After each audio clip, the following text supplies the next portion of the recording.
Back in September of 2022, I caught up with Josh Erickson, who was hired to take over his alma mater, the Roncalli boys basketball program. They were a team coming off a state title, and all he wanted to do was keep up the great tradition they've built here. Just continue on a great tradition of high-level basketball here in Roncalli.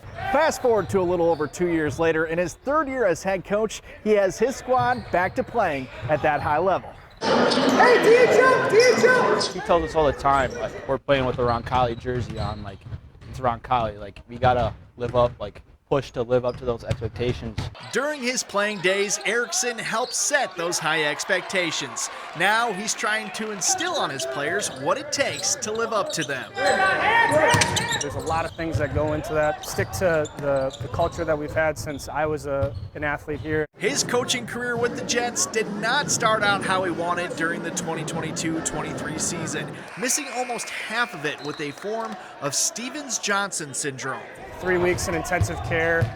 Basically, you develop a rash, it turns into blisters, and I was in a burn unit, so they treat it as if it's a burn. So it's pretty scary at the time, but I pretty much made a full recovery since then. Erickson says it was stressful not being able to be on the court building the foundation of his program, but he felt the most stress for his players.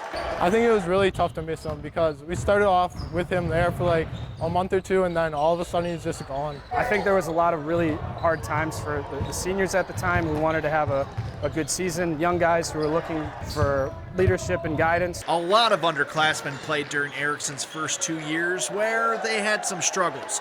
Now everything they've gone through has led to them being at the top of the Eastern Wisconsin Conference. Going through tough times, it's made us a lot more composed and poised in games this year.